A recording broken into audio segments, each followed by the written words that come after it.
ولا تموتن إلا وأنتم مسلمون يا أيها الناس اتقوا ربكم الذي خلقكم من نفس واحدة وخلق منها زوجها وبث منهما رجالا كثيرا ونساء واتقوا الله الذي تساءلون به والأرحام إن الله كان عليكم رقيبا يا أيها الذين آمنوا اتقوا الله وقولوا قولا سديدا يصلح لكم أعمالكم ويغفر لكم ذنوبكم ومن يطع الله ورسوله فقد فاز فوزا عظيما أما بعد فإن خير الحديث كتاب الله وخير الهدي هدي محمد صلى الله عليه وسلم وشر الأمور محدثاتها وكل محدثة بدعة وكل بدعة ضلالة وكل ضلالة في النار. أعوذ بالله السميع العليم من الشيطان الرجيم. بسم الله الرحمن الرحيم. كنتم خير أمة أخرجت للناس تأمرون بالمعروف وتنهون عن المنكر. صدر اجلاس علماء کرام و سامعین نوجوان ساتھیوں اور دینی ماں اور بہنوں، اس مجلس کی مناسبت سے ہمیں آج اس میں جو کچھ آپ حضرات کے سامنے کہنا ہے، کہنا کیا، گزارش کرنا ہے، ایک اپیل کرنا ہے، اسی کی مناسبت سے دوستو ہم نے ایک صورت آل عمران کی بڑی مشہور آیت تلاوت کی ہے، جس میں ہمارے اور آپ کی دنیا میں آنے کا اللہ تعالیٰ نے مقصد بیان کیا ہے۔ فرمایا کنتم خیر امہ، لوگو تم ایک بہترین امت ہو۔ اللہ تعالیٰ نے پوری کائنات میں صرف یہی ایک امت ہے جس کو خیر امہ کا لقب دیا ہے، پوری امت خیر امہ۔ اس سے پہلے یہ فضیلت کسی امت کو نصیب نہیں ہے، اور اس امت کی فضیلت کا معاملہ یہ ہے، اللہ اکبر، آپ حضرات جانتے ہیں، بہت بن حکیم ان ابی عن جدہ روایت سنن کی کہ آپ نے ارشاد فرمایا قیامت کے دن آدم علیہ السلام کے زمانے سے لے کر کے قیامت کی صبح تک جتنے جنتی کھڑے ہوں گے، جنت کے مستحقین حشر کے میدان میں آئیں گے، اللہ تعالیٰ سب کو 120 صفوں میں کھڑا کرے گا، اور یہ مسجدوں کی صف نہیں، بہت بڑی صف ہوگی، 120 صف اللہ تعالیٰ، اور 120 صف میں جب سارے جنتی کھڑے ہوں گے تو اللہ تعالیٰ کے فضل و کرم سے 80 صفیں صرف اس امت کی ہوں گی۔ اللہ تعالیٰ نے کیا مقام مرتبہ آپ کو دیا، 80۔ اب باقی 40 جو بچتی ہیں اس میں آدم سے لے کر کے حضرت عیسیٰ علیہ السلام تک ہزاروں نبی آئے ہیں، لاکھوں، ان کے تمام امتی شامل۔ اور اسی لیے نبی علیہ السلام نے بڑی ہی خوشی کی اظہار کرتے ہوئے فرمایا اللہ تعالیٰ نے یہ حیثیت امت فضیلت والی امت دی ہے کہ میری امتیوں میں ایک امتی ایسا بھی ہوگا جس کی شفاعت سے اللہ تعالیٰ 70,000 انسانوں کو جنت میں داخل کر دے گا۔ یہ اتنی اونچی فضیلت ہمیں اور آپ کو کس لیے ہے، اس کو آپ اس طرح سے سمجھیں۔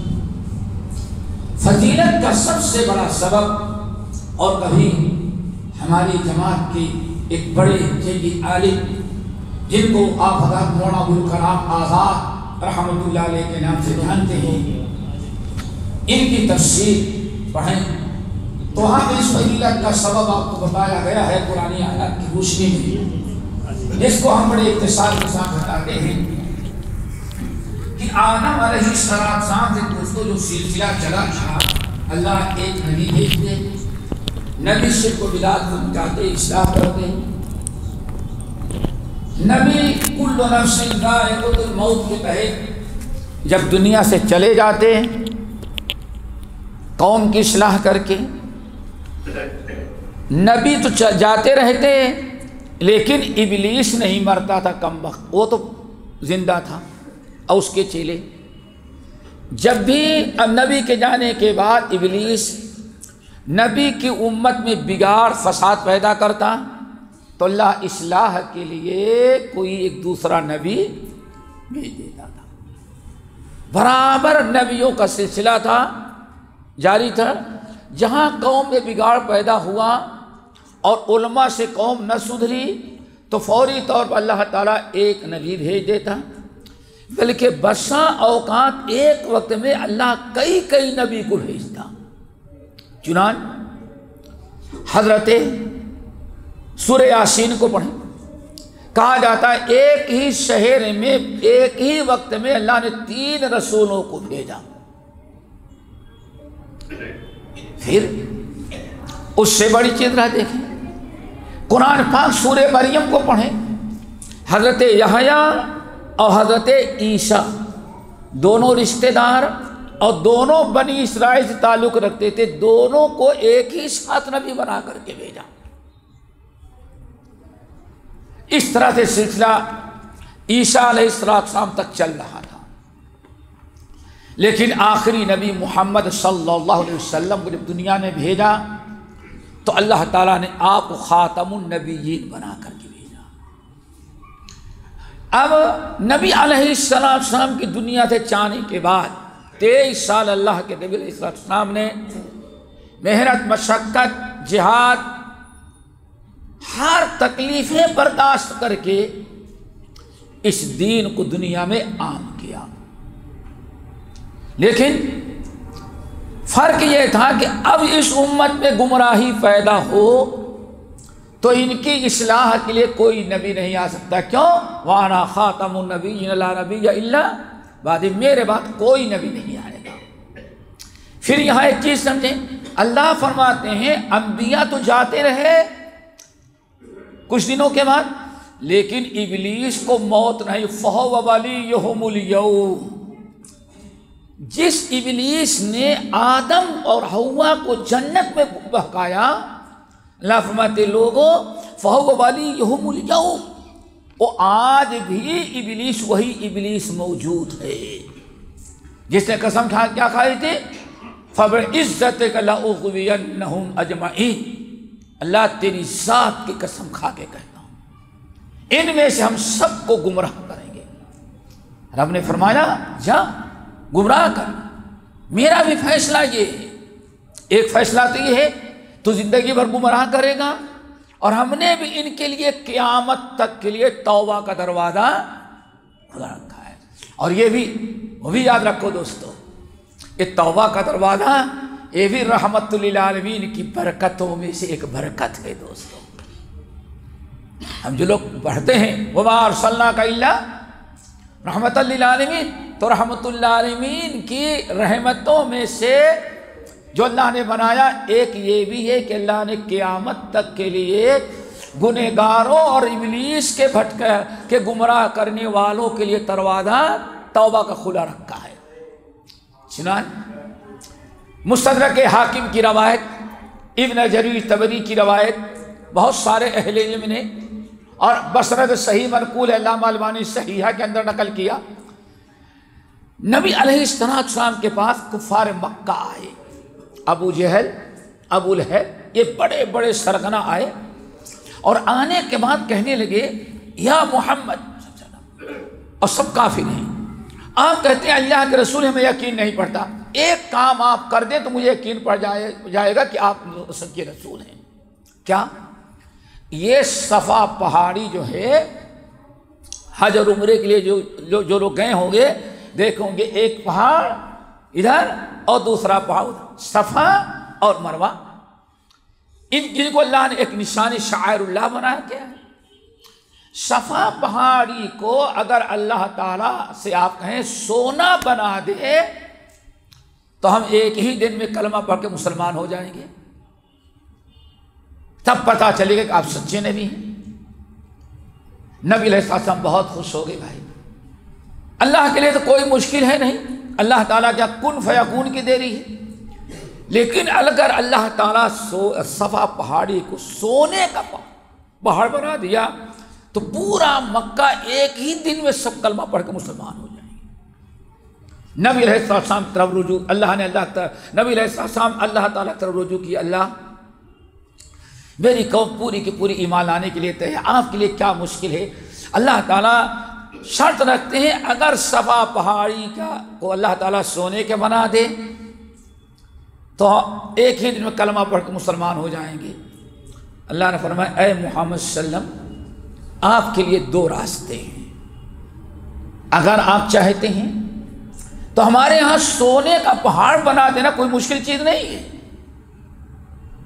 میں ایک لمحے پلک جھپکنے تک نہیں ہمیں سونا بنا دیں گے پہاڑ کو، لیکن اگر اس معجزے کو دیکھ کر کے ہم نے سونے کا پہاڑ بنا دیا لیکن پھر بھی اگر یہ ایمان نہ لائے تو پھر ان کے لیے خیر نہیں ہے، پھر ہم ایک دن بھی ان کو دنیا میں نہیں چھوڑیں گے، سب کو ہلاک و برباد کر دے گا عذاب نازل کر کے۔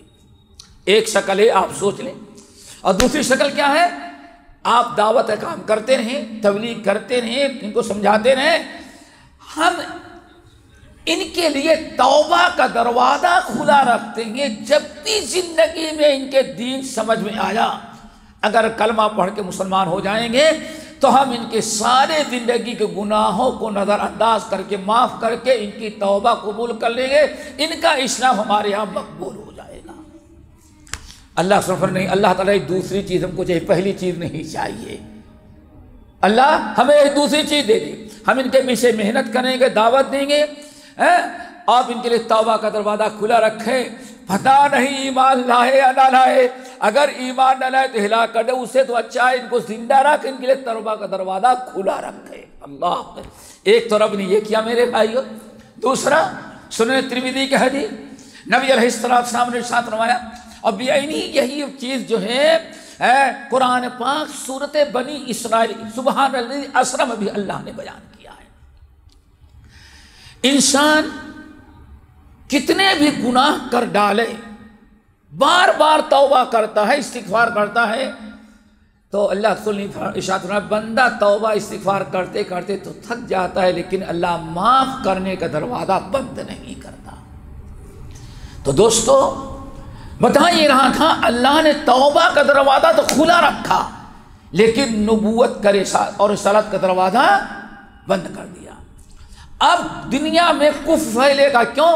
فَهُوَ وَلِيُّهُمُ الْيَوْمَ، اے امت کے لوگوں نبوت کا دروازہ بند ہے، لیکن آدم کو جس نے گمراہ کیا تھا ابلیس، اس کے چیلوں کو موت نہیں آئی ہے، ہم نے ابلیس کو باقی رکھا۔ فَهُوَ وَلِيُّهُمُ الْيَوْمَ، آج بھی شیطان تمہارے پیچھے لگا ہے، مرتے دم تک شیطان پیچھے لگا رہے گا۔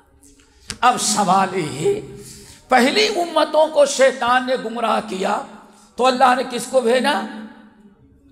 نبی کو۔ اب اس امت کو شیطان گمراہ، نبی تو گئے، نبوت کا دروازہ بند ہو گیا، اب تو جھوٹا کذاب نبی مرزا غلام احمد جیسا پیدا ہوگا کوئی سچا نبی تو آنے والا، لیکن ابلیس اپنا کام کر رہا ہے۔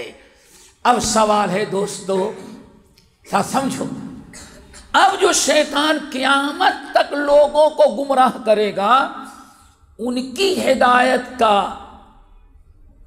راستہ اور سبیل اور سبب کیا ہوگا؟ اللہ رب العالمین نے اتنا سمجھ گئے تو آسان سوال سمجھے۔ پہلے نوح علیہ السلام کی قوم گمراہ ہوئی، 5 ولیوں کی قبر بنا کر کے، مورتی بنا کر کے سجدہ کرنا شروع کر دیا، تقریباً 950 سال یا 1000 سال تک دنیا میں کوئی کفر و شرک تھا ہی نہیں۔ 1000 سال کے بعد تقریباً جب انسان کفر و شرک کے اندر مبتلا ہو گیا، ود، سوعہ، یغوث، یعوق اور نصر، ان 5 ولیوں کی پوجا کرنے لگے تو اللہ تعالیٰ نے ان کی ہدایت کے لیے کس کو بھیج دیا؟ نوح علیہ السلام۔ 950 سال تک اس بت پرست قوم کے پیچھے اللہ کے نبی نوح پڑے رہے۔ 950 برس کے بعد ہدایت نہ لائے، ایمان نہ لائے تو اب غصہ تکلیف محسوس کرتے ہوئے ابراہیم خلیل اللہ نوح علیہ السلام دعا مانگی اور کہا کیا؟ رب لا تذر علی الارض من الکافرین دیارا انک ان تذرهم یضلوا عبادک ولا یلدوا الا فاجرا کفارا۔ اللہ ان کافروں کو نیست و نابود کر دے، ان کے بچوں کو بھی نہیں چھوڑا، چھوٹوں کو بھی نہیں چھوڑنا۔ بعض اہل علم نقل کرتے ہیں اللہ سبحانہ فرمائے عائشہ ہمارے بھائی نوح نے غصے میں آ کر کے جل کر کے کافروں نے اتنا ستایا، سمجھ گئے نا، دل دکھا تھا، ایسی بد دعا کر دی، اگر اللہ تعالیٰ اس دن کسی کافر پر رحم کرتا تو ایک بچے پر رحم کرتا۔ اللہ کے نبی کو کون سا بچہ؟ اللہ حدیث اللہ کے بیان فرمایا کہ ایک عورت گود میں بچہ تھا، شیر خوار بچہ تھا بیچارہ، جب سیلاب آیا پانی بڑھنے لگا تو لوگ بھاگنے لگے، جیسے نوح علیہ السلام کا بیٹا کہا سآوی الی جبل یعصمنی من الماء، جا جا سٹھیالا ہوا باپ تو جا، تیری ضرورت نہیں ہے، یہ تیرے کشتی کیا بچائے گی، یہ تو کہیں طوفان میں کسی پتھر سے ٹکرائی، اس کے سارے مربع جو ہیں الگ ہو، تو اپنی فکر کر، ہمیں ہماری فکر نہ کر۔ سآوی الی جبل یعصمنی من الماء، میں تمہاری کشتی کا محتاج نہیں، پانی بڑھے گا تو اسی پہاڑ کی چوٹی پر چڑھ جاؤں گا، پہاڑ بابا ہمیں بچا لے گی، سمجھ گئے نا، پہاڑ بابا ہمیں بچا لے گے۔ نوح علیہ السلام کے بیٹے آ جاؤ، یا اکبر یرکم معنا، بیٹے آئے چانس آ جاؤ، آج جس پر اللہ رحم کرے گا وہی بچ سکتا ہے، ورنہ کوئی انسان اللہ کے عذاب سے نہیں بچ سکتا۔ اللہ کے نبی صلی اللہ علیہ وسلم فرمایا عائشہ عورت بیچاری اپنے کو بچانے کے لیے، اپنے بچے کو بچانے کے لیے پہلے تو بھاگتی رہی، پہاڑ کے چوٹی پہ چڑھی، اب پانی وہاں بھی پیشا، کیوں؟ نوح علیہ السلام دعا مانگ رب لا تذر علی الارض من الکافرین، اللہ ایک بچہ بھی کافر کرے گا تو ظالم بڑا ہوگا تو اسے کافر ہی پیدا ہوگا، اسے کافروں کو نیست و نابود ہی کر دے۔ اب وہ عورت بیچاری اوپر گئی اب اپنے آپ کو بچانے کے لیے، یہاں تک پانی آیا، یہاں تک آیا، بچے کو اٹھاتی ہے۔ اللہ صلی اللہ علیہ وسلم عائشہ جب پانی بڑھتا گیا تو بوڑھی اپنے بچے کو بیٹے کو بچانے کے لیے پنجوں کے بل کھڑے ہو کر کیسے اوپر اٹھا لیا تاکہ میرا بچہ کم سے کم طوفان سے بچ جائے۔ لیکن عائشہ نوح علیہ السلام نے ایسی بد دعا کی تھی، اگر اللہ کسی پر رحم کرتا تو اس بچے پر رحم کرتا، لیکن اللہ نے اس پر بھی رحم اس دن نہیں کیا، ہلاک ہوتی رہے۔ میرے بھائیوں سوال یہ ہے دوستوں نے سمجھانا ہمیں کہ اب دنیا میں لَتَتَّبِعُنَّ سَنَنَ مَنْ كَانَ قَبْلَكُمْ، نوح علیہ السلام کے قوم نے جتنے جو کچھ کیا تھا، فرمایا تم بھی وہ کام کرو گے، ہمارے جانے کے بعد تمہارے اندر بھی برائیاں پیدا ہوں گی۔ حضرت بنی اسرائیل موسیٰ علیہ السلام کے قوم، ابراہیم علیہ السلام کی نسل، آل یعقوب بنی اسرائیل، یہودیوں نے عیسائیوں نے جو کچھ برائیاں کی تھی سب تم بھی کرو گے، اور اس زمانے میں بھی جتنا کچھ برائیاں کریں گے ان برائیوں میں بھی تم ان کے نقش قدم پر چلو گے۔ آپ نے ساتھ فرمایا یہاں تک کہ لَتَتَّبِعُنَّ سَنَنَ مَنْ كَانَ قَبْلَكُمْ، ایک ایک چیز اپناؤ گے۔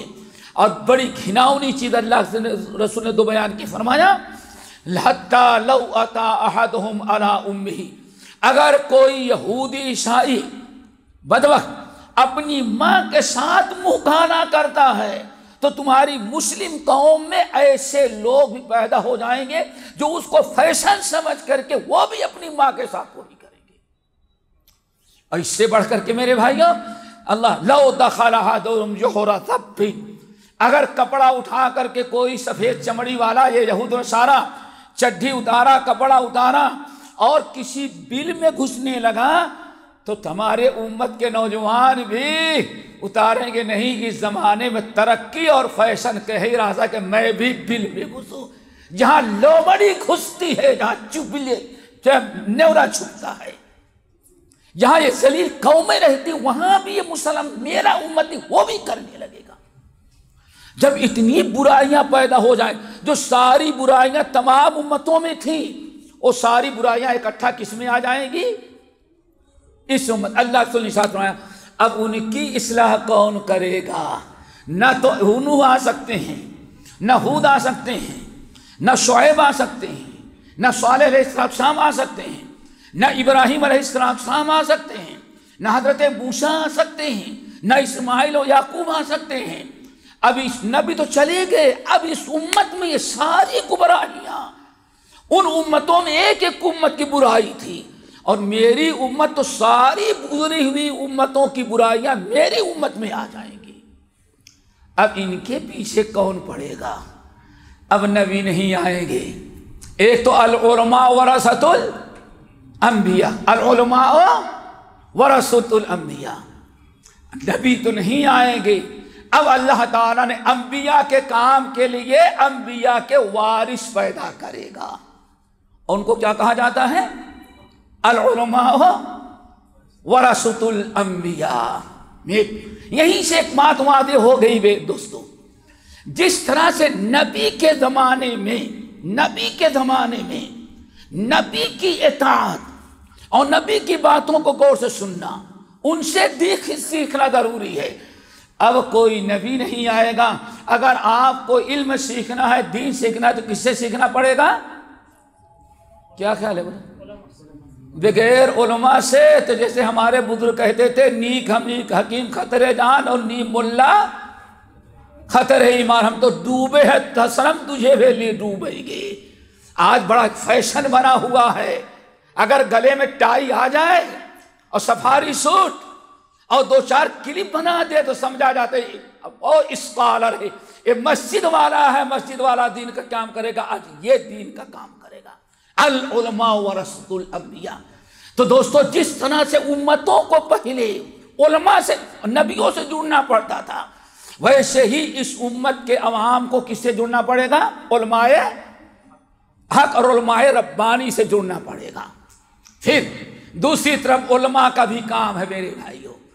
امتیں جب گمراہ ہوں اور برائیاں عام ہونے لگیں، اس امت کے اصلاح کے لیے جو فکر نبی کی ہوتی تھی، جو فکر نبی کے اندر ہوتی تھی، ضروری ہے کہ انبیاء کے وارثین جو علماء ہیں، امت کی گمراہی، امت میں گمراہی پھیلے تو انبیاء کا کردار وراثت کا حق ادا کرنا چاہیے. علماء کو چاہے گمراہیوں کے مٹانے اور برائیوں کو ختم کرنے کی کوشش کریں. دعا کرو اللہ تعالی ہمیں ایسا ہی بنائے. میرے بھائیو، اب علماء ہوں گے جو یہ، اور قرآن پاک نے جو میں نے آیت تلاوت کی، وَلْتَكُمْ مِنْكُمْ أُمَّةٌ كُنْتُمْ خَيْرَ أُمَّةٍ، تم بہترین امت ہو. اللہ نے تم کو پیدا کیا ہے، اور کیوں پیدا کیا ہے؟ تأمروا، تاکہ لوگوں کو نیکی کا حکم دو اور لوگوں کو برائی سے روکو. الحمدللہ جب دنیا کے اندر یہ کفر و شرک انبیاء کے، نبی علیہ السلام کے جانے کے بعد، صحابہ کے بعد سے شروع ہوا، الحمدللہ اس وقت سے نبی علیہ السلام، سنن ابن ماجہ کی حدیث، تفصیلاً کسی اور موقع پر، ثوبان مولا رسول اللہ صلی اللہ علیہ وسلم، نام یاد رکھ، کیا نام ہے صحابی کا؟ ثوبان. اللہ رسول نے ارشاد فرمایا، اقتدار سنیں، آپ نے ارشاد فرمایا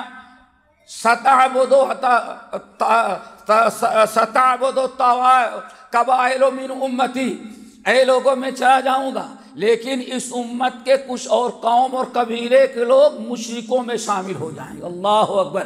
ہم شکایت کرتے ہیں ہماری بیٹیاں کہیں اور جا رہی ہیں، ہمارے بچے مرتد ہو رہے ہیں، ہم نے اس کا کیا انتظام کیا؟ ستلحق قبائل امتی بالمشرکین، اے لوگوں میری امت کے بہت سارے قبیلے کلمہ پڑھنے والے کن سے مل جائیں گے؟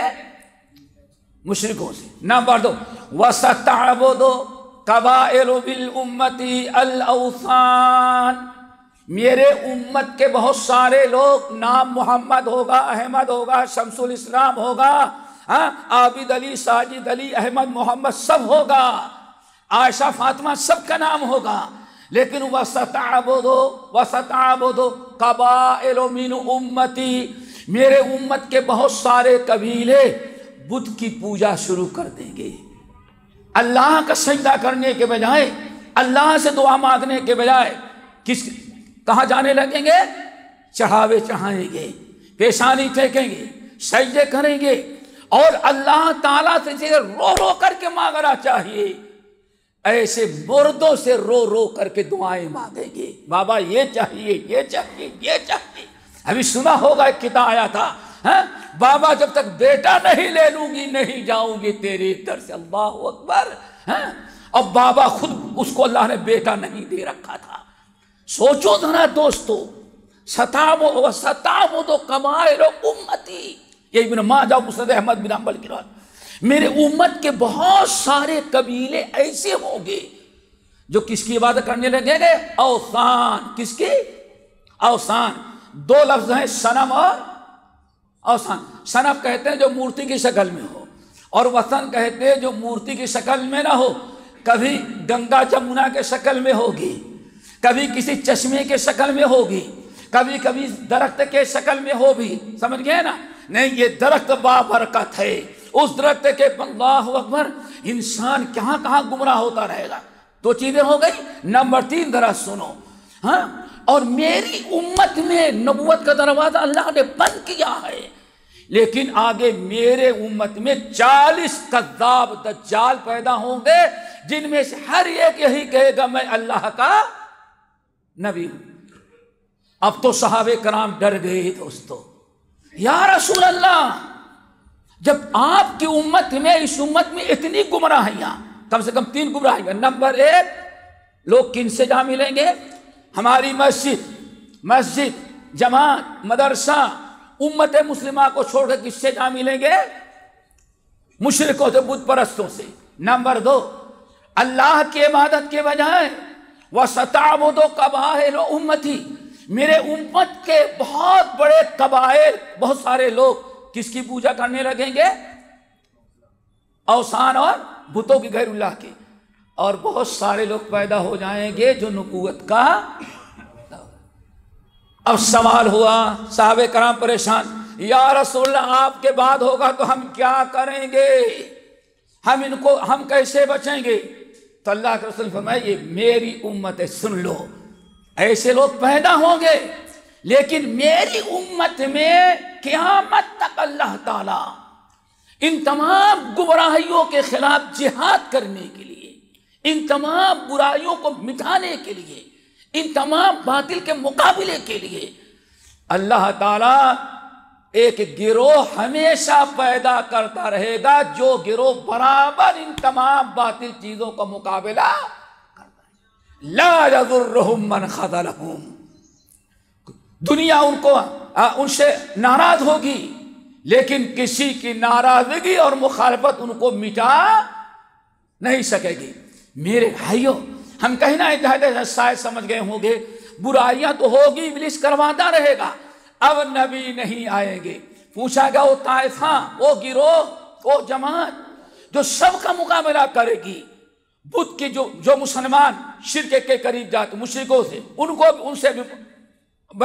کو بھی سمجھائے گی، جو بدھ کی پوجا کریں گے ان کو بھی سمجھائیں گے، اور جو نبوت کا دعویٰ کرنے کے بعد جو ان کی پیروی کرے گا ان کو بھی مٹانے کی کوشش کریں گے۔ وہ کون ہوگے؟ اللہ سنے ایک طائفہ ہوگا، اور تمام اہل علم کہتے وہ طائفہ کون ہے؟ امام احمد بن حنبل، امام شافعی، سارے علماء محدثین اور سلف نے کہا ان لم یکونوا اہل الحدیث، وہ گروہ اہل حدیث ہوگا، اہل حدیثوں کے علاوہ کوئی گروہ نہیں ہو سکتا۔ میرے بھائیوں، ہم کہنا ہی چاہتے ہیں کہ ہماری آپ کی ذمہ داری بہت ہی بڑی ہے۔ اللہ نے کتاب و سنت عطا کیا، اتباع سنت کا جذبہ دیا، اللہ تعالیٰ نے اس پیشانی کو غیروں کے سامنے جھکانے سے محفوظ رکھا، اس ہاتھ کو کسی اور کے سامنے پھیلانے سے اللہ تعالیٰ نے ہمیں بچا رکھا ہے۔ تو دنیا میں سب سے زیادہ بڑی ذمہ داری دوستو، اگر برائی کے مٹانے اور نیکی کی دعوت دینے، شرک و بدعات کا مقابلہ کرنے، اور ہر پیدا ہونے والے فتنوں کے مقابلے کا سب سے بڑا ذمہ دار دنیا میں ہے تو کس کو اللہ نے بنایا ہے؟ اہل الحدیث کو۔ اسی لیے دوستو ہمارے علماء اہل حدیث نے وہ بھی بتائیں جب سے فتنے شروع ہوئے سب سے پہلا مرکز ہمارے علماء نے، امام احمد بن حنبل، امام بخاری تک کو دیکھ لو، امام شافعی کو دیکھو، جن کو اہل الحدیث کا لقب دیا تھا اہل کوفہ نے۔ دوستو سب سے پہلی چیز یاد رکھیں، ہمارے سلف نے ان کفر کو، شرک کو، بدعات کو مٹانے کے لیے جو جگہ منتخب کی تھی وہ ایسی ٹوٹی پھوٹی مسجدیں ہوتی تھی۔ کیا ہوتی تھی؟ اللہ کا گھر ہوتا تھا، یہی منبر، یہی محراب تھے جہاں سے ہمارے سلف نے باطل کا مقابلہ شروع کیا تھا۔ مسجدیں، انہی میں درس، اسی میں دعوت، اسی میں تبلیغ۔ اسی لیے 1857 میں جب انگریز نے مسلمانوں پر قبضہ کیا، ہندوستان پر قبضہ کیا، تو دیکھتا تھا کتاب و سنت کی دعوت دینے والے کس مسجد میں بیٹھتے ہیں، کسی کے پیچھے نہیں پڑا، صرف کس کو دیکھتا تھا؟ کتاب و سنت، عقیدے کی دعوت، ایمان کی دعوت، توحید کی دعوت، شرک و بدعات سے مٹانے والا گروہ کون ہے، کون عالم ہے، اس کی مسجدیں کہاں ہیں، ایسوں کو دیکھتا تھا۔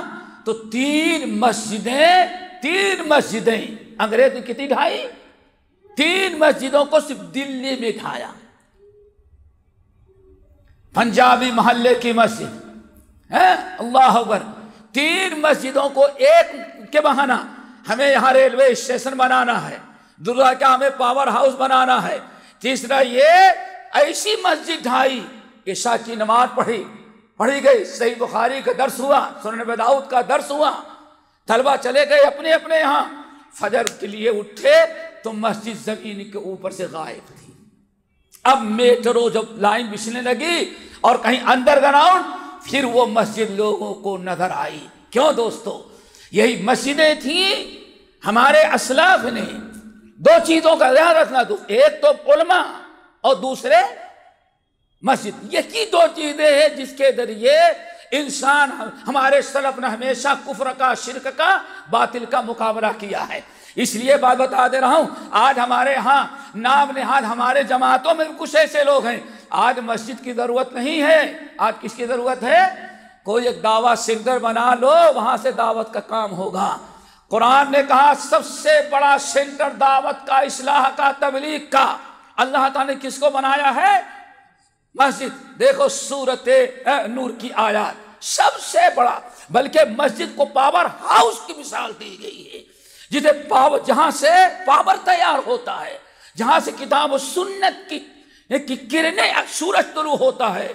قرآن نے کہا اللہ کا گھر کیا ہوتا ہے؟ مسجد ہوتی ہے۔ اللہ تعالی ہم سب کو مسجدوں سے جڑنے کی توفیق نصیب فرمائے۔ تو دوستو 3 مسجدیں وہاں، اسی لیے ہمارے علماء نے، ہمارے سلف نے، ہمارے ذمہ داروں نے آج جو کتاب و سنت کا شربت ہم پی رہے ہیں، جو کتاب و سنت کا ٹیسٹ اور مزہ لے رہے ہیں، میرے بھائیوں یہ ایسے نہیں۔ اللہ اکبر، جب دعوت و تبلیغ، اصلاح کی نیت سے اللہ کے گھر میں اللہ تک کی کتاب کا درس شروع ہوا، اللہ کے گھر میں اللہ کی کتاب کا درس شروع ہوا، سب 3 مسجدیں تو آپ نے کہاں ڈھا دی گئی تھی؟ دلی کے اندر۔ یہاں سے جو بات پھیلتی ہے، یہاں سے جو اصلاح ہوتی ہے، یہاں سے کتاب و سنت کی دعوت ہوتی ہے۔ انہوں نے 3 مسجدیں، مسجد ہماری دلی میں 1857 اس کے کچھ بات ڈھائی دی۔ پھر ایک بڑی عجیب سے چیز، میاں نذیر حسین محدث دہلوی رحمۃ اللہ علیہ کے شاگردوں میں سے ایک بڑے شاگرد تھے مولانا احمد اللہ عمر الشری رحمۃ اللہ علیہ، اللہ ان کی قبر کو نوروں سے بھرے۔ اور ان کے دنیا کے بڑے شاگردوں میں سے ایک شاگرد شیخ الاسلام مولانا ثناء اللہ عمر الشری رحمۃ اللہ علیہ ہیں۔ عمر الشری رحمۃ اللہ علیہ کے اس مسلک پر آنے کا سبب ذریعہ کون بنا؟ ایک مسجد مبارک اور عالم کیا؟ مولانا احمد اللہ عمر الشری۔ درس قرآن دینا شروع کیا مولانا احمد اللہ صاحب۔ کہا جاتا ہے بر صغیر میں مسجد کے اندر باقاعدہ درس قرآن کے نام پر قرآن کی تفسیر کا سلسلہ جو شروع کیا ہے وہ مولانا احمد اللہ صاحب عمر الشری رحمۃ اللہ علیہ۔ اللہ ان بزرگوں کی قبروں کو نوروں سے بھرے۔ پھر کیسے اصلاح ہوتی ہے وہ بھی بڑی عجیب سے داستان ہے۔ اللہ اکبر۔ کہتے ہیں مولانا احمد اللہ صاحب رحمۃ اللہ علیہ صرف سال 1.5 سال گزرے تھے، کہتے ایک دن میں سویا ہوا تھا تو دیکھا ہماری مسجد کے سامنے سے بہت بڑا جلوس نکل رہا ہے۔ اور جلوس کیسے نکل رہا ہے؟ جیسے محرم میں ہمارے ہاں جلوس نکلتا ہے، کوئی سینہ پیٹتا ہے، یہی ہوتا ہے نا، کوئی سینہ پیٹتا ہے، پتہ نہیں کیا کیا ہوتا ہے، بڑا زبردست جلوس نکلا ہوا ہے یہاں سے، اور ان کے مسجد ان کے گھر کے سامنے سے گزر رہا ہے۔ مولانا احمد اللہ مرسلی رحمۃ اللہ علیہ کہتے ہیں میرے خواب میں دیکھا کہ جلوس گزر رہا ہے، اور میں نکلا دیکھا تو سوائے ہائے ہائے سینہ پیٹنا، ماتم کرنا، عجیب سا منظر ہے۔ میں نے پوچھا یہ کیا ہو گیا ہے؟ کہا وہ ابلیس بابا آگے جا رہے ہیں اور یہ ہم سب ان کے چلے، کیا بات ہے؟ کہا ایک وہابی احمد اللہ نے درس قرآن شروع کر دیا مسجد کے اندر، تو سالوں سے جو ہم نے لوگوں کو گمراہ کر رکھا تھا، قرآن کے درس کے برکت سارے ہماری گمراہی سے توبہ کر کے وہابی ہو گئے۔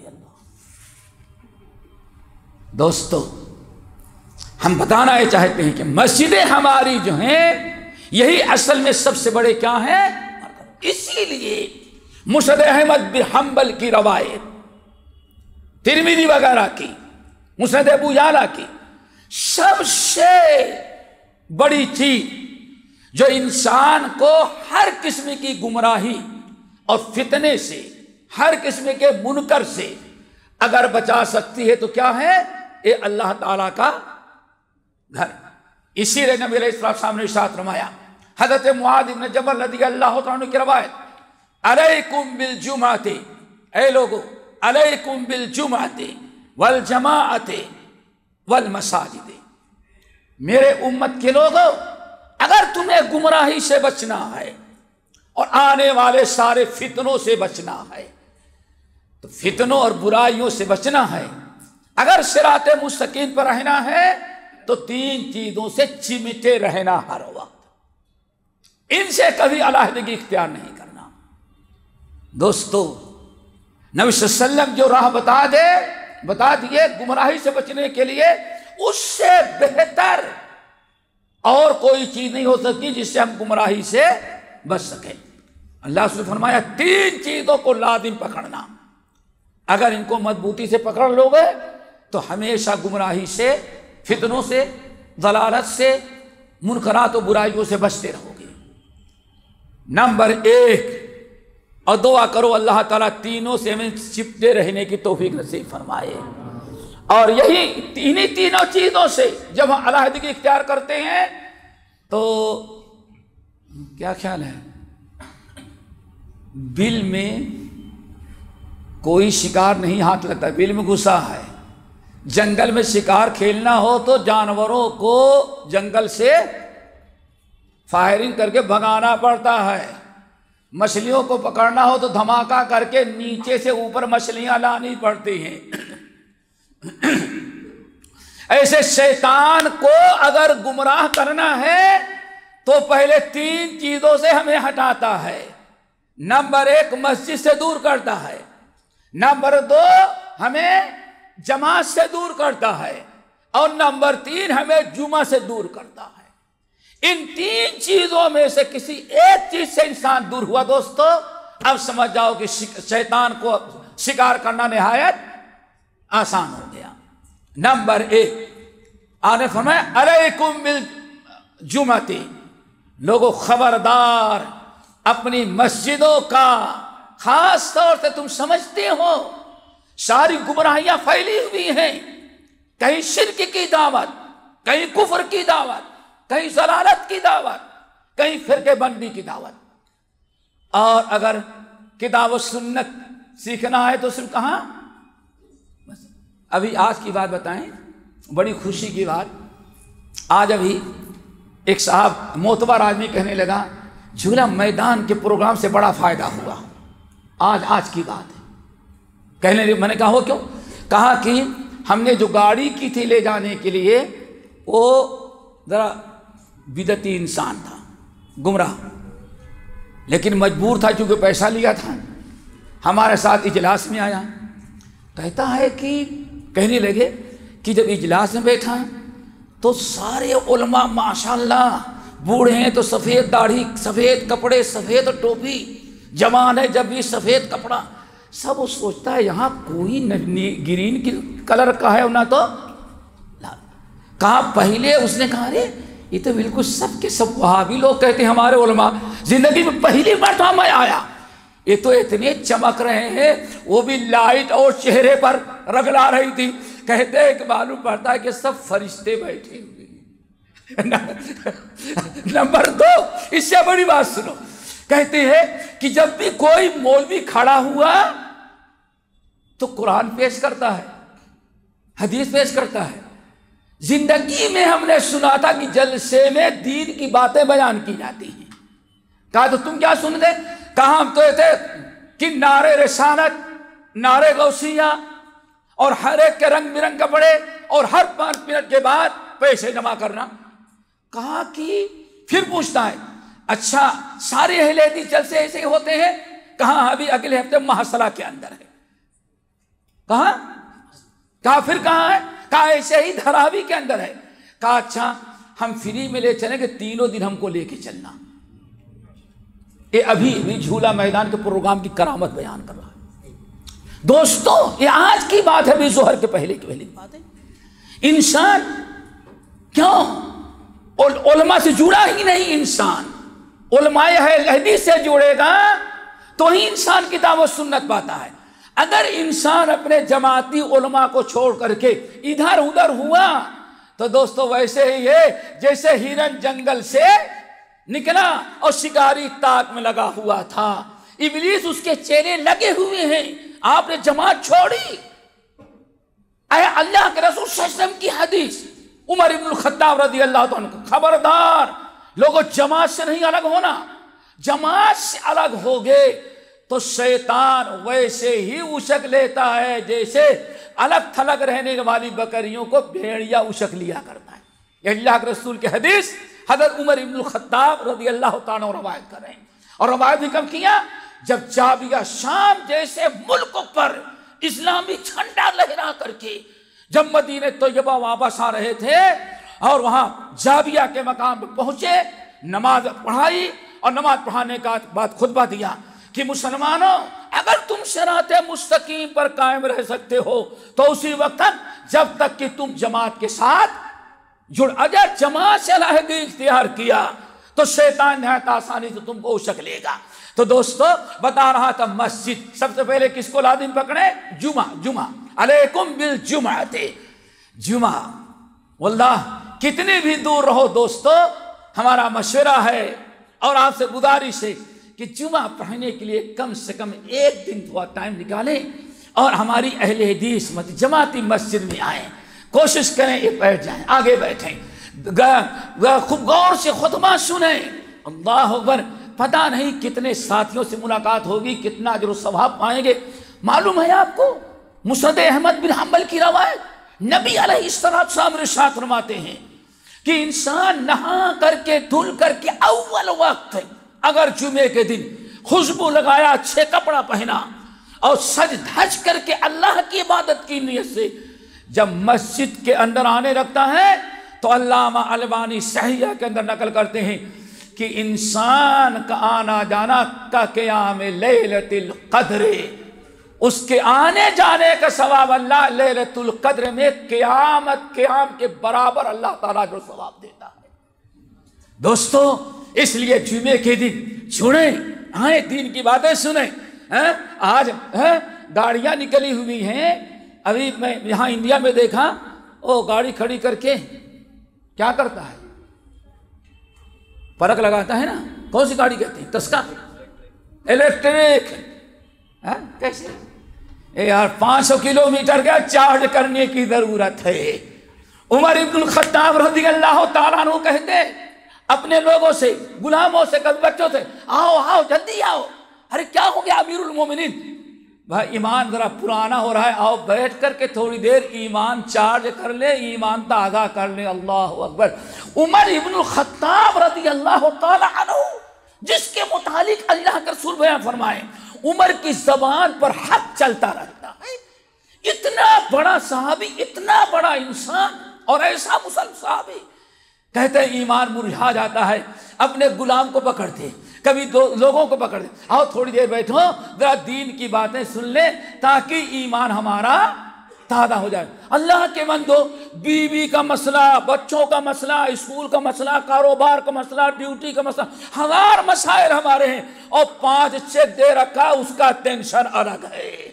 اتنے مرجھائے ایسے معاملے میں آپ کا ایمان مرجھایا ہوا ہے۔ ہفتے میں 1 دن کم سے کم اول وقت چلے آؤ، جمعے کی نماز پڑھو اور ایمان اپنا تازہ کر لو۔ تو دوستو، بیٹری ڈاؤن ہونے لگتی ہے دنیا کی، ایمان مرجھانے لگتا ہے، اور ایمان اگر مرجھانے لگا تو اس کو تازہ کرنے کا ایک ہی راستہ ہے، وَإِذَا تُلِيَتْ عَلَيْهِمْ آيَاتُهُ زَادَتْهُمْ ایمانا۔ بیٹھو، اللہ کی باتیں بیان کری جائے گی، اللہ کی آیات سن کر کے تمہارا ایمان تازہ ہو جائے گا۔ دوستو، اپنے ایمان کو تازہ کرنے کی فکر کرو۔ پیارے نبی ارشاد فرماتے، جددوا ایمانکم، اے مسلمانوں، جیسے ہفتے میں تم کپڑا پہنتے ہو، نیا کپڑا پہنا یا استری کیا ہوا پریس کیا ہوا کپڑا پہنا، اب پرفیوم لگایا اس میں خوشبو آ رہی، عطر بیگم لگا دیا وہ بھی خوشبو آ رہی، بالکل صاف ستھرا ہے۔ آپ نے جب پہن لیا تھوڑی دیر میں پسینہ ہوا، کیا خیال ہے پسینہ ہو جانے کے بعد جو آپ کباڑ سے نکال کے پہنے تھے اب کپڑے کی وہ پوزیشن نہیں رہے گی۔ آگے بڑھے، وہ بھی بامبے جیسے شہر میں پیدل گئے، گرد غبار اڑا، آپ کا پسینہ، آپ کی خوشبو کس میں مل گئی؟ دھول مٹی کے اندر۔ اب میرے خیال ہے دوسرے دن کپڑا کالا ہو گیا اور بیٹھیں گے کپڑا سارا کا سارا خراب ہو جاتا ہے۔ اللہ کے رسول نے فرمایا، اے لوگوں، ابن ماجہ کی روایت، ان الایمان لا یخلق ما یخلق ثوب احدکم، اے لوگوں، جیسے تمہارا استری کیا ہوا کپڑا بوسیدہ ہو جاتا ہے ایسے تمہارا ایمان بوسیدہ ہو جاتا ہے۔ اس لیے ایمان کو تازہ کرتے رہو تاکہ بوسیدہ پرانا نہ ہو جائے۔ اللہ تعالیٰ سے دعا کرو اس امت کے لوگوں کو، خصوصاً ہمارے جماعت کے لوگوں کو ایمان تازہ کرنے والا بنائے۔ کتنی عجیب سے بات ہے دوستو، حضرت عبداللہ بن مسعود، اتنے بڑے صحابی جس کے متعلق نبی علیہ السلام کہیں، اے لوگو، عبداللہ کی یہ ٹانگ جو ہے عیب والی، کمزور، پتلی، دبلی ٹانگ دار، ایک ٹانگ ہے، لیکن ایک ٹانگ ایمان سے بھری ہوئی ہے، تقوی سے بھری ہوئی ہے۔ اگر عبداللہ کی ایک ٹانگ کو قیامت کے دن احد پہاڑ کو ایک پلڑے میں رکھے اور عبداللہ کی اس کمزور ٹانگ کو ایک پلڑے میں رکھے تو احد پہاڑ کے اوپر اس کی ٹانگ بھاری پڑ جائے گی، وزن بڑھ جائے گا۔ کیوں؟ ایمان سے ہے، تقوی سے بھری ہوئی ہے، عمل صالح سے بھری ہوئی۔ یہ وہ پیر ہے جو دین سیکھنے کے لیے نبی کے پاس جاتا ہے، یہ وہ پیر ہے جو جہاد میں جاتا ہے، یہ وہ پیر ہے جو تکبیر تحریمہ جماعت پڑھنے کے لیے آتی ہے۔ دوستو، ہمارا ایمان ہے۔ عبداللہ بن عباس یہاں کہتے ہیں، تعال، ذرا سنو، آ جاؤ، تھوڑی دیر بیٹھ جاؤ، نزدد ایمانا، بہت دیر ہو گیا ہے دوستو، ذرا ہنس لیے، بات کر لیے، آؤ ذرا بیٹھو تاکہ دین کا اپنا ایمان تازہ۔ آج کا مسلمان سمجھتا ہے ہم کو ایمان وراثت میں ملا ہے، تازہ کرنے کی ضرورت ہی نہیں ہے۔ معاذ ابن جبل، امام بخاری کی روایت، معاذ ابن جبل جس کے متعلق اگر لفظ منبر پر بیان کیا، افضل عالمکم بالحلال والحرام، اے لوگ حلال و حرام کا سب سے بڑا عالم تم میں اللہ تعالی نے ہمارے معاذ کو بنایا ہے۔ کیا اسے، اور آپ نے فرمایا قیامت کے دن حشر کے میدان میں سارے اولین والآخرین کو اللہ اکٹھا کرے گا، سارے علماء بیٹھیں گے تو ایک تخت لائے گا اللہ تعالیٰ، اور اس تخت پر بیٹھا کر کے نور کا تاج پہنائے گا معاذ کو، اور اللہ اعلان کرے گا یہ پوری دنیا کے علماء کا استاد ہے۔ یہ مقام حضرت معاذ بن جبل کا۔ لیکن واللہ دوستو، واللہ، صحیح بخاری کے روایت، رات کو سو گئے، تہجد کی نماز پڑھی، 2-4 گھنٹے سو لیا، تو سوچتے ہیں کل دن میں جتنا ایمان تازہ تھا ابھی ایمان سونے کی وجہ سے تھوڑا سا مرجھا گیا ہے۔ تب کیا کرتے؟ امام بخاری کتاب الایمان نقل کرتے ہیں، ایسے دروازے پر بیٹھ جاتے دہلیز پر، ادھر سے کوئی گزرتا چلنے والا، السلام علیکم، اللہ کے رسول کے صحابی استاد الامہ معاذ بیٹھے، السلام علیکم، وعلیکم السلام، ٹھیک ٹھاک ہے؟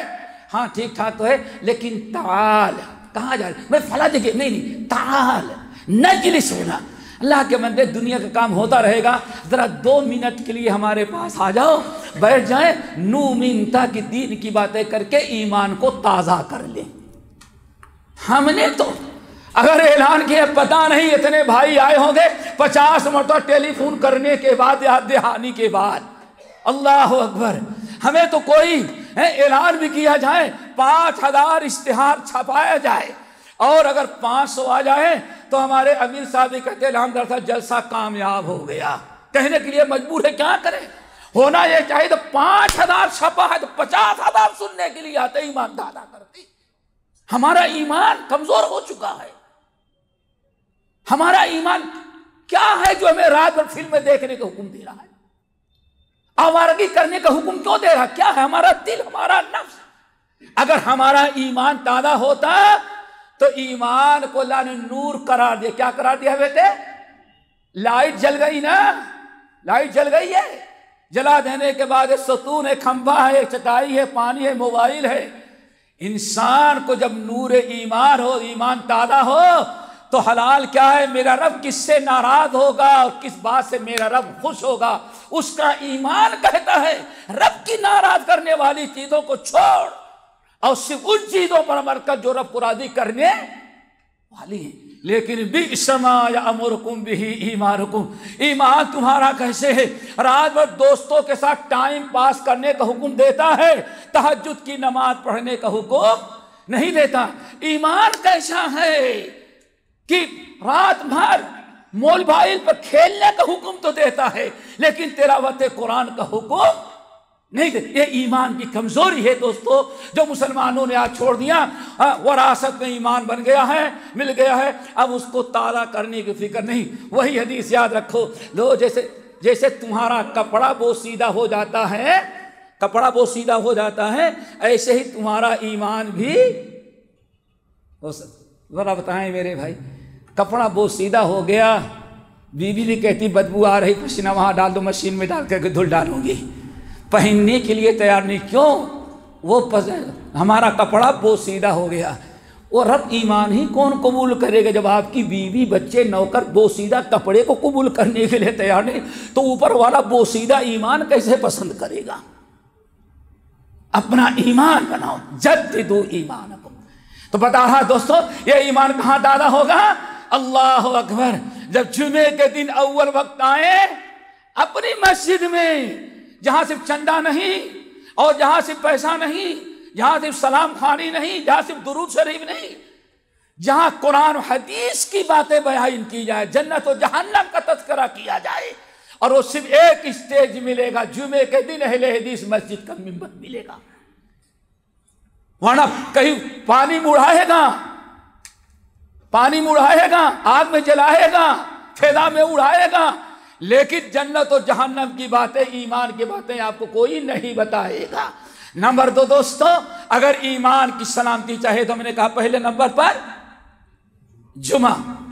دور سے آئیں گے، جتنا زیادہ دور سے آئیں گے اتنا ہی زیادہ ثواب، ایک ایک قدم پر نیکی۔ اللہ پر صحابی رسول نکلے ہوئے ہیں، گھوڑا ساتھ ہے، سنو، گھوڑا ساتھ ہے، گھر سے نکلے، نہائے دھلے، کچا راستہ، نکیل پکڑ کے چل رہے ہیں پیدل، اور گھوڑا زمین پر چل رہے ہیں، اور گھوڑا ویسے نکیل پکڑ کے لے کے جا رہے ہیں۔ ادھر دیکھ صحابی آ رہے تھے، دیکھ سلام کیا، کہا اللہ کے بندے گھوڑا سواری کے لائق نہیں ہے؟ کیا بات ہے، گھوڑا ہوتا ہے سواری کے لیے، اور تم دھول کے مٹی میں، اس طرح سے دھول مٹی میں پیدل چل رہے ہو، اور گھوڑا ویسے پکڑ کے لے کے جا رہے ہو، گھوڑے پر سوار ہو کے کیوں نہیں جاتے؟ اللہ اگر یہ ہے جمعے کا برکت، جمعے کا دن تھا۔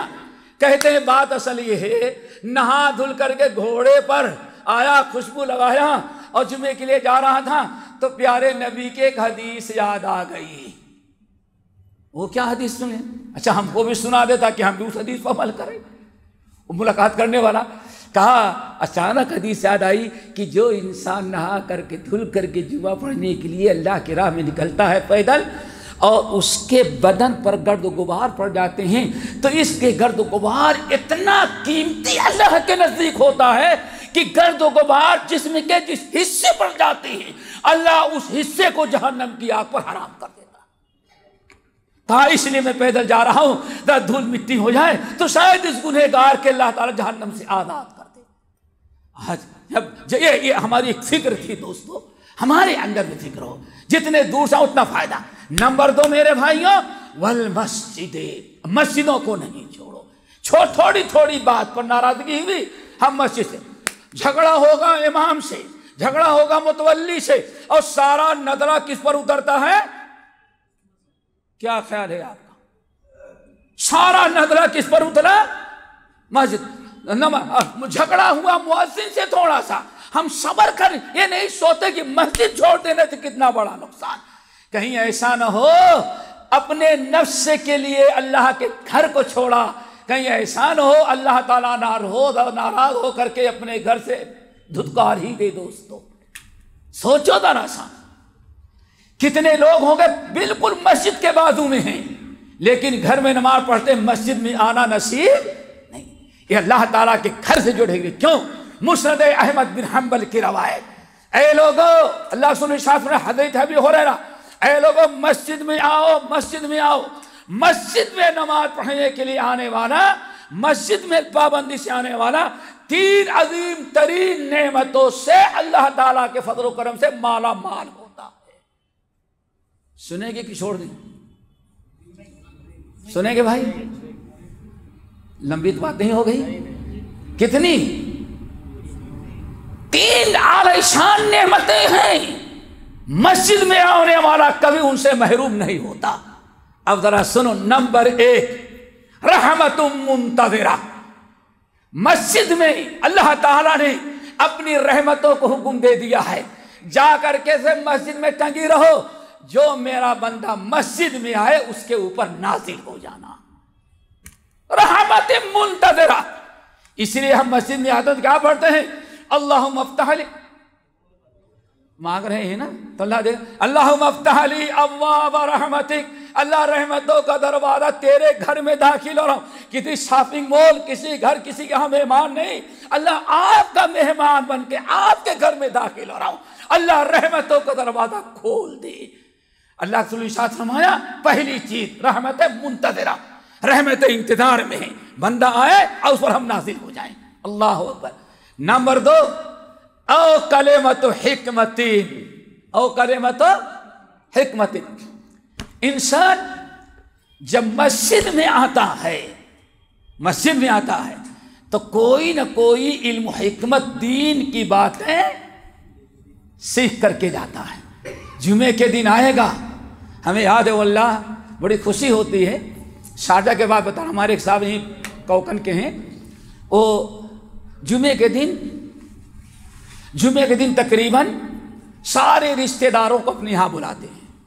آئی بات سمجھنا, لمبا سا ٹیبل, جمعے کے دن سب کی دعوت کرتے ہیں. جمعے کے بعد اللہ تعالی ہم لوگوں کو توفیق دے.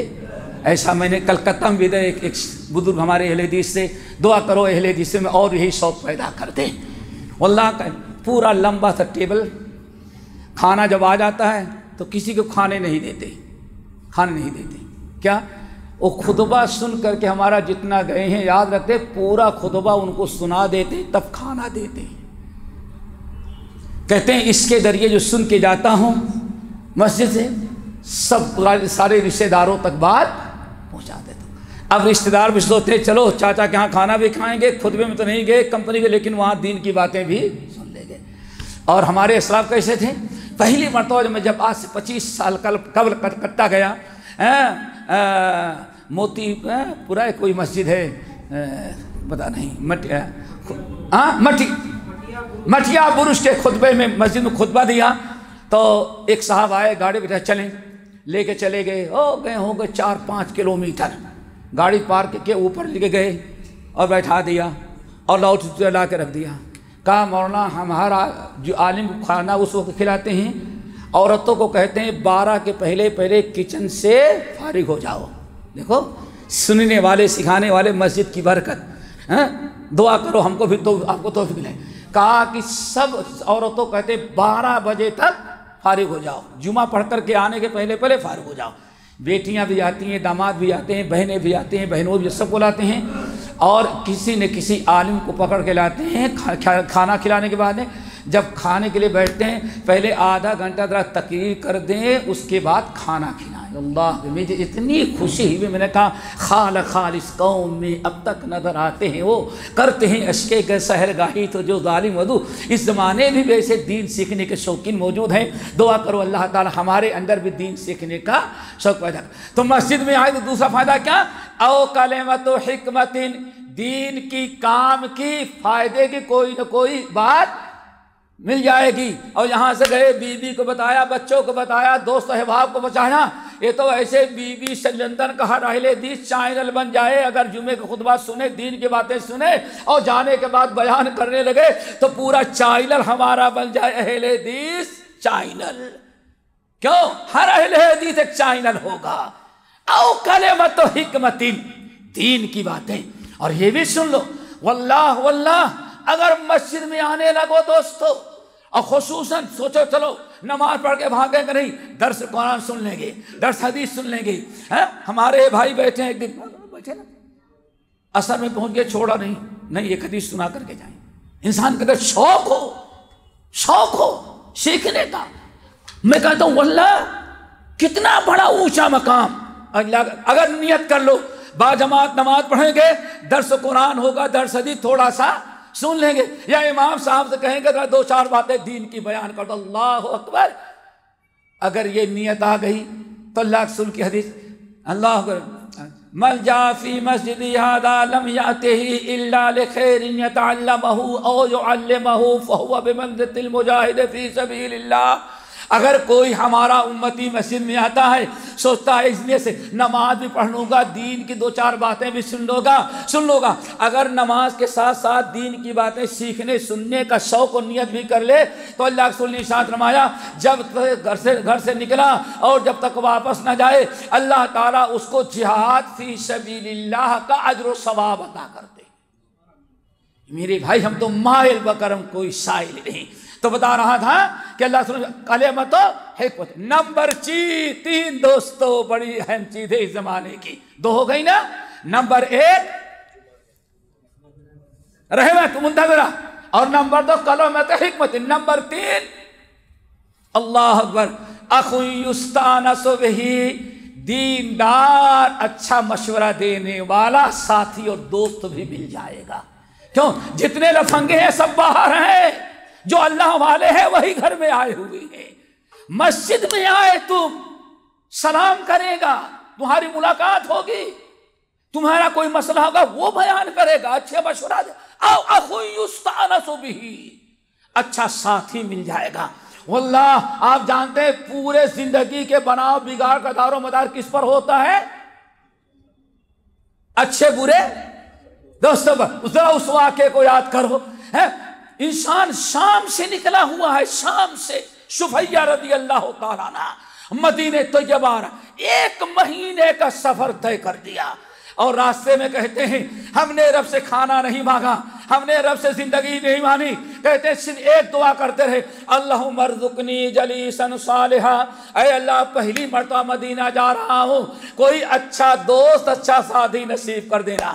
کہتے پورے مہینے بھر کا سفر میں نے ایک دعا مانگی تھی, کیا؟ اللہم ارزقنی جلیسا صالحا, اے اللہ مدینہ جا رہا ہوں, نہ وہاں باپ ہے نہ بھائی ہے نہ شام کے دوست ہیں, اجنبی جگہ جا رہا ہوں. اللہم ارزقنی جلیسا صالحا, اللہ کوئی دیندار پرہیزگار با اخلاق ساتھی عطا کر دینا.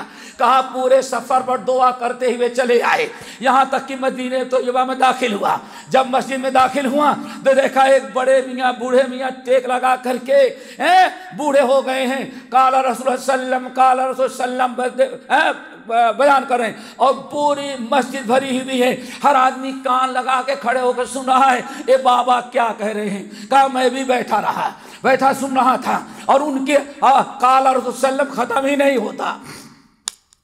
کہتے جب مجلس برخاست ہونے لگی تو میں نے لوگوں سے پوچھا یہ کون ہے؟ کہا اما تعریف ہذا، تمہیں معلوم کون ہے؟ کہا لا، قال ھذا ابو ہریرہ صحابی النبی صلی اللہ علیہ وسلم، ارے یہ ابو ہریرہ اللہ کے رسول کے صحابی ہیں۔ بس اچھل گئے، اللہ تو نے ہماری دعا قبول کر لی۔ کیوں؟ میں نے دعا کیا مانگی تھی؟ اللہم ارزقنی جلیسا صالحا، اللہ پہلی مرتبہ مدینہ جا رہا ہوں زندگی میں، سارے لوگ اجنبی ہیں، اللہ کوئی اچھا ساتھی عطا کر دینا۔ کہتے دل باغ باغ ہوا، اب راستہ بناتے ہوئے آگے بڑھا تو ابو ہریرہ رضی اللہ تعالیٰ اپنے گھر کے قریب جانے لگے۔ کہتے میں بھی پیچھے چلا، جب سوچا کہ اب کہیں پیچھے پلٹ کے نہیں دیکھیں تو میں نے زور سے پیر مارا کہ پیر کی آواز سن کر کے حضرت پیچھے پلٹ جائیں۔ تو کہنے لگے پلٹ کے دیکھا تو ہمیں پایا۔ کہنے کون ہو؟ کہا کہ میں شفیہ ہوں، میں شام سے آیا ہوں۔ کہا کیسے آئے؟ کہا آیا تھا مدینے کی زیارت کے لیے، لیکن راستے بھر میں نے دعا مانگی تھی اللہم ارزقنی جلیسا صالحا، اللہ مدینے میں کوئی اچھا ساتھی دوست دے دے۔ تو اللہ نے ہماری دعا قبول کر لی، آپ مل گئے۔ ابو ہریرہ رضی اللہ گلے لگایا اور پھر گھر میں داخل ہوئے۔ گھر میں داخل ہوتے ہوئے کہا شفیہ نے کوئی ایک حدیث بیان کر دیں۔ حدیث بیان کرنے لگے، حدیث بیان کرتے 3 مرتبہ بے ہوش ہو کے گر گئے۔ اب بڑی طویل حدیث، ٹائم ختم ہے، پھر کسی اور موقع پر انشاءاللہ 3 مرتبہ بے ہوش ہو کے گر گئے اور اٹھاتے پانی دے کر کے تو انہوں نے حدیث بیان کی کہ سب سے پہلے 3 آدمی جہنم میں جائیں گے، عالم جو ریاکار عالم تھا، شہید جو ریاکار شہید تھا، اور پھر مالدار سخی جو ریاکاری کے لیے سخاوت کرتا تھا۔ بہرحال بتانا تھا، کہنے لگے یہی 3 آدمی ہیں جو سب سے پہلے جہنم میں ڈالے جائیں گے، ان سے جہنم کو بھڑکا دی جائے گی تو اس کے بعد دوسرے لوگوں کو جہنم میں ڈالا جائے گا۔ دوستو بتانا چاہتا تھا کہ ہماری بڑی ذمہ داری ہوتی ہے، ہمیں چاہیے کہ اپنی مسجد، اپنا مدرسہ، اپنی جماعت جہاں ان تینوں سے ہٹے، آپ جانتے ہیں کہ ایک ہی جماعت دنیا میں حق پر ہے۔ کیا خیال ہے آپ کا؟ کیا خیال ہے بھائی؟ بولو بھائی، اتنا تو مانتے نا؟ اب جس کو حق سمجھے فَمَاذَا بَعْدَ الْحَقِّ إِلَّا الضَّلَالُ، اب حق کے بعد جتنا ہوگا سب گمراہی ہوگی۔ آپ کا ایمان کیسے کہتا، آپ کا منہج، آپ کی اہل حدیث کیسے گوارا کرتی ہے؟ کہتے بھی وہ غلط ہے اور پھر جا کر کے ان سے مل جاتے ہو۔ مسجد، جمعہ اور جماعت، سمجھ گئے نا؟ اور پھر ہماری ذمہ داری ہے، کیا ذمہ داری دوستو؟ جو انبیاء کی ذمہ داری تھی، اللہ نے اس ذمہ داری کو نبھانے کے لیے قیامت تک آنے والے انسانوں کی ہدایت کے لیے اللہ نے جماعت اہل حدیث کو منتخب کیا ہے۔ اپنی ذمہ داری دوستو بہت بڑی ہے۔ ہماری ذمہ داری غیروں کی طرح صرف دنیا کی ذمہ داری، ہماری ذمہ داری دنیا سے بڑی دین کی ذمہ داری۔ کیوں؟ اللہ نے طائفہ منصورہ میں داخل کیا ہے، اور ہمیں اور ان کی ذمہ داری کیا ہے؟ کتاب اللہ، سنت رسول کی دعوت دینا، گمراہوں کو ہدایت کی راہ بتانا، اور ہمیشہ شرک و بدعت کو مٹانے کی کوشش کرنا۔ اللہ تعالی ہم سب کو عمل کی توفیق نصیب فرمائے۔